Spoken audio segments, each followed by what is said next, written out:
Rizwana case जो है ये अपनी नोयत का पहला केस नहीं है। 2020 से पहले जो है वो child domestic labour was not actually an offence. Media इस तरह के मैटर्स जिसमें एक पार्टी जो है वो किसी प्रोफेशन में है या किसी हाई स्टेटस में है, तो ये मीडिया हाइप इस चीज़ को मिल जाती है।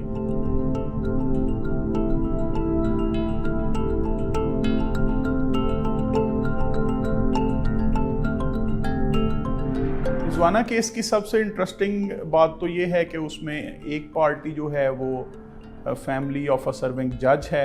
एलिगेशंस जो हैं वो पेरेंट्स ऑफ अ चाइल्ड की तरफ से ये हैं कि उनकी बच्ची जज साहब की फैमिली के पास जो है वो काम कर रही थी और वो डोमेस्टिक लेबर में थी, और वहाँ पर जो है वो फैमिली की तरफ से उस पर तशद्दुद किया गया। ब्रूटल टॉर्चर के एलिगेशंस हैं जिसकी FIR दर्ज हो चुकी है और इन्वेस्टिगेशन अंडर प्रोसेस है। FIR में तो 324 की दफ़ा भी लगाई गई है जो कि अटेम्प्ट टू मर्डर है, 342 की दफ़ा है जो इलीगल कन्फाइनमेंट की है, 506 की दफ़ा है जो रॉन्गफुल जो क्रिमिनल इंटिमिडेशन जिसको एक्सप्लेन करती है, और इसके अलावा PPC की हर्ट की जो दफ़ात हैं वो उसमें शामिल हैं। हर ऑफेंस में जो प्री अरेस्ट बेल है, अरेस्ट से पहले की बेल जिसको कहते हैं, उसमें पहले दिन ही बेल मिल जाती है, लेकिन इसकी कन्फर्मेशन होना या इसका डिसमिसल होना ये लेटर ऑन स्टेज पे दोनों पार्टीज के आर्ग्यूमेंट्स के बाद जो है वो डिसीजन होता है।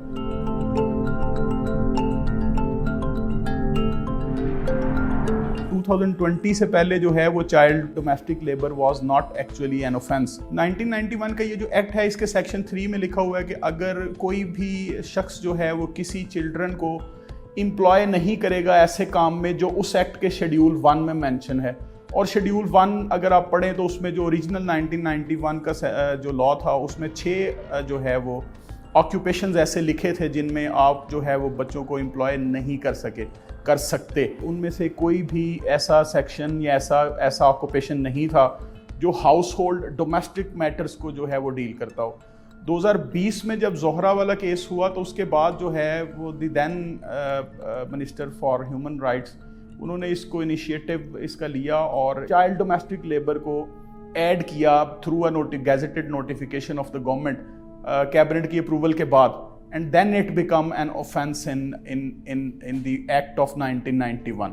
जो एक्ट है 1991 का वो 2 टर्म्स को डिफाइन करता है। पहली वो टर्म देता है एडोलसेंट की और सेकंड वो टर्म देता है चाइल्ड की। ऐसा बच्चा जो 14 साल से जिसकी उम्र ज़्यादा हो और 18 साल से कम हो वो एडोलसेंट की कैटेगरी में फॉल करेगा, और ये उसके बाद जो दूसरा 14 साल से कम उम्र का बच्चा है उसको ये वाला एक्ट जो है ये कानून एक्ट चाइल्ड के नाम से इसका जिक्र करता है, और एक्चुअल जो प्रोहिबिशन है वो इस चाइल्ड की एम्प्लॉयमेंट पे है, और उसकी पनिशमेंट जो है वो 1 साल तक सज़ा उसकी हो सकती है।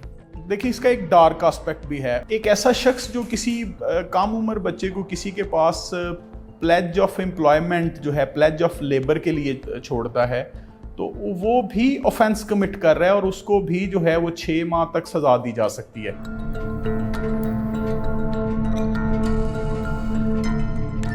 जो लॉ डील कर रहा है वो तो है एम्प्लॉयमेंट ऑफ चिल्ड्रन एक्ट 1991। अब इसका जो चाइल्ड प्रोटेक्शन एक्ट है वो 2018 में फेडरल कैपिटल में जो है वो नाफिज हुआ।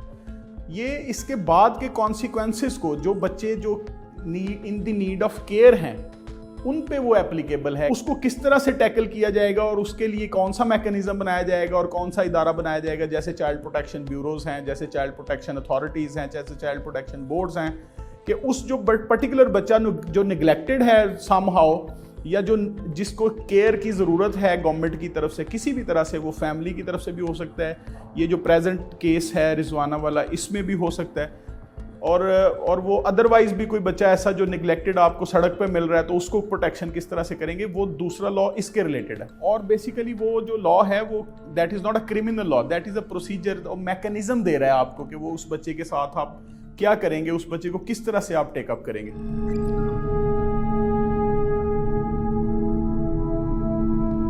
पंजाब के अंदर जो है ये आज भी चाइल्ड डोमेस्टिक लेबर जो है वो ऑफेंस नहीं है। The Punjab restriction of employment of children act 2016 applicable है पंजाब के अंदर।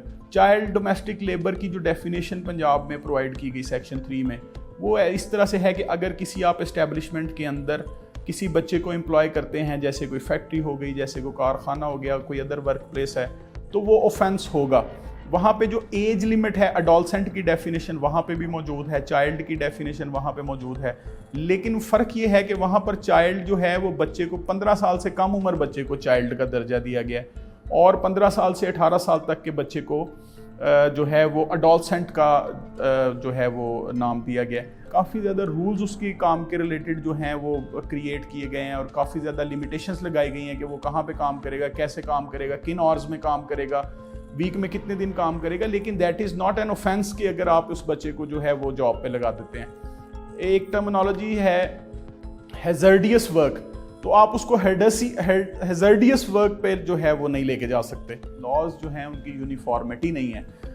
एक चीज़ अगर फेडरेशन में बच्चों के रिलेटेड इस्लामाबाद कैपिटल टेरिटरी में बैन है तो वो पंजाब में बैन नहीं है, और अगर वो पंजाब में बैन नहीं है तो ये जो डिसिमिलैरिटी है दोनों जुरिस्डिक्शंस के अंदर, ये ऑब्वियसली जो वीकनेस है लॉ की एक्चुअली।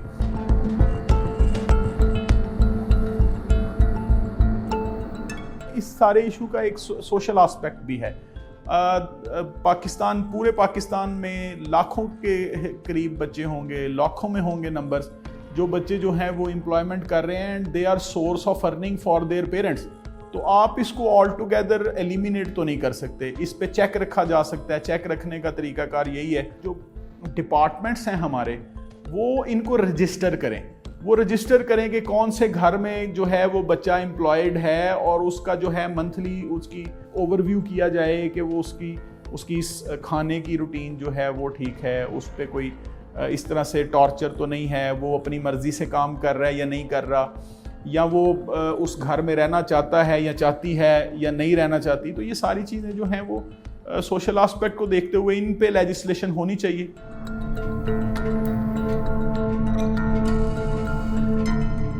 रिजवाना केस जो है ये अपनी नौइयत का पहला केस नहीं है। इससे पहले आप अगर देखें तो ज़ोहरा का केस हुआ 2020 के अंदर, उसमें जो है वो एक बच्ची एलिजिडली जो है वो उसका मर्डर हो गया बिकॉज ऑफ सम इश्यूज़ के पैरेट्स उसने बच्ची ने रिलीज़ कर दिए।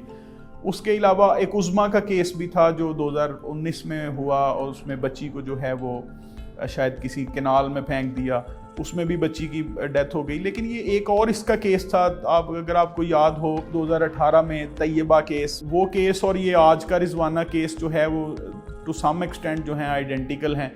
उसमें भी एलिगेशन ये था कि एक जज साहब थे, उनकी बीवी पे एलिगेशन लगा कि उन्होंने जो है वो हर्ट कॉज की अपनी मुलाजमा को, और इस केस में भी इसी तरह से आइडेंटिकल हैं। तैयबा केस में जो है वो इनिशियली 328A में पाकिस्तान पीनल कोड के सेक्शन 328 में कन्विक्शन हुई, जिसको जो है वो हाई कोर्ट के बेंच ने जो है वो इन्हांस करके 3 साल कर दिया, but later on the honourable supreme court reduce the conviction to 1 year once again. Rizwana case के अंदर भी 328A जो है वो उसकी दफ़ा को शामिल किया गया है।